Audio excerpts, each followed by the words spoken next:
Hi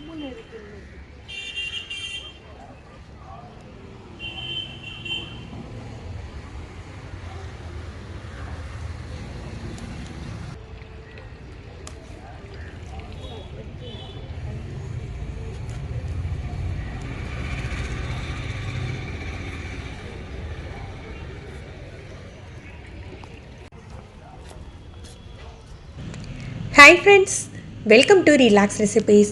இன்றைக்கி நம்ம முருங்கைக்கீரை சூப் எப்படி பண்ணுறதுன்னு பார்க்கலாம். இந்த முருங்கைக்கீரையில் பார்த்தீங்கன்னா உங்களுக்கு இரும்பு சத்தம் ஜாஸ்தியாக இருக்குது, ஹீமோக்ளோபின் அளவையும் அதிகரிக்கக்கூடியது. நிறைய பேர் பார்த்தீங்கன்னா குறிப்பாக லேடிஸ் வந்து ஹீமோக்ளோபின் ப்ராப்ளத்தினால நிறைய பாதிக்கப்பட்டிருக்காங்க. இப்போ டயபெட்டிக்ஸாக இருந்தால் கேட்கவே வேண்டாம், அவங்களால டேட்ஸ் சாப்பிட முடியாது, கேரட் பீட்ரூட்லாம் அதிகமாக சேர்த்துக்க முடியாது. அவங்கெல்லாம் இந்த மாதிரி முருங்கைக்கீரையில் சூப் பண்ணி குடிச்சிங்கன்னா ரொம்ப அருமையாக இருக்குங்க. அதுலேயும் இதில் நம்ம முருங்கைப்பூவையும் கடைசியாக சேர்த்துக்க போகிறோம். குழந்தைங்களுக்கு வந்து இந்த சூப்பை வந்து நம்ம ரைஸில் அப்படியே மிக்ஸ் பண்ணி கூட கொடுக்கலாம். இளங்கீரையாக இருந்தால் உங்களுக்கு டேஸ்ட் ரொம்ப நல்லாயிருக்கும். சின்ன சின்ன காம்பாக இருந்தால் நீங்கள் அப்படியே சேர்த்துக்கலாம். இதை நல்லா கழுவி எடுத்துக்கலாம். 1 ஸ்பூன் மிளகு, 1 ஸ்பூன் ஜீரகம் எடுத்துருக்கேன். ஒரு 7-8 பல் பூண்டு எடுத்துக்கலாம். தோலோடையே எடுத்துக்கலாம். இது 3ஐயும் சேர்த்து தட்டி எடுத்துக்கிடுவோம். ரொம்ப நைஸாக பவுடர் பண்ண வேண்டாம். கீரையை கழுவிட்டு ப்ரெஷர் பேனில் சேர்த்துக்கலாம். இதை நம்ம பாத்திரத்தில் போட்டுமே சூப் தயார் பண்ணலாம். பாத்திரத்தில் போட்டிங்கன்னா உங்களுக்கு ரொம்ப நேரம் கொதிக்க விடணும், அப்போ தான் அந்த சூப் எல்லாம் கிடைக்கும். அவ்வளோ நேரம் கொதிக்க விடையில சத்தெல்லாம் வீணாக போயிடும். இதுவே ப்ரெஷர் பேனாக இருந்தால் ஒரு 2 தடவை வந்து நீங்கள் 2 விசில் வச்சிங்கன்னா போதும், நல்லா உங்களுக்கு அந்த சத்தெல்லாம் கிடைச்சிடும்.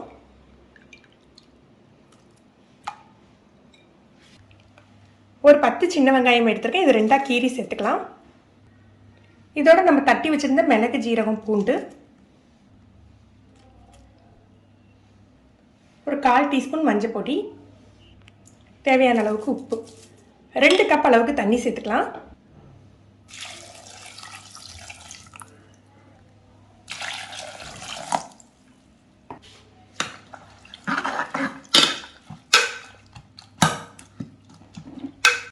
இதில் வந்து புளிப்புக்காக நீங்கள் ஒரு தக்காளி சேர்த்துக்கலாம். நான் இன்றைக்கி தக்காளி சேர்க்க போகிறதில்ல, கொஞ்சமாக லெமன் ஜூஸ் சேர்த்துக்க போகிறேன்.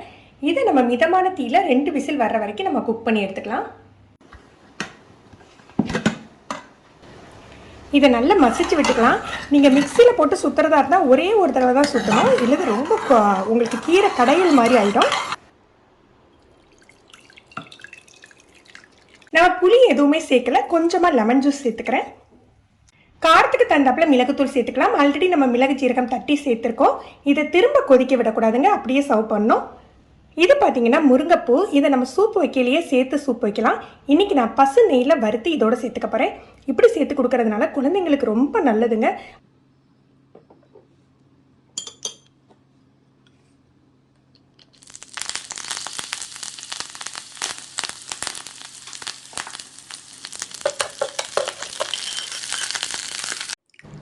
சூப்பை இந்த மாதிரி கீரையோடு சேர்த்து சாப்பிட்றதுக்கு ரொம்ப அருமையாக இருக்கும். இல்லை கீரை சாப்பிட மாட்டாங்க அப்படின்னா நீங்கள் ஃபில்டர் பண்ணி கூட கொடுத்துக்கலாம். சின்ன பசங்களுக்கு குடிக்கல நீங்கள் இதை அப்படியே ரைஸில் போட்டு பிசைஞ்சு கொடுத்தீங்கன்னா டேஸ்ட்டு சூப்பராக இருக்குங்க. ட்ரை பண்ணி பாருங்கள் ஃப்ரெண்ட்ஸ். நம்ம முருங்கையில சூப் ரெடி ஆகிடுச்சு. நீங்களும் இந்த ரெசிபி ட்ரை பண்ணி பாருங்கள். எப்படி இருந்ததுன்னு கமெண்ட் பண்ணுங்கள். இந்த வீடியோ உங்களுக்கு பிடிச்சிருந்ததுன்னா லைக் பண்ணி ஷேர் பண்ணுங்கள்.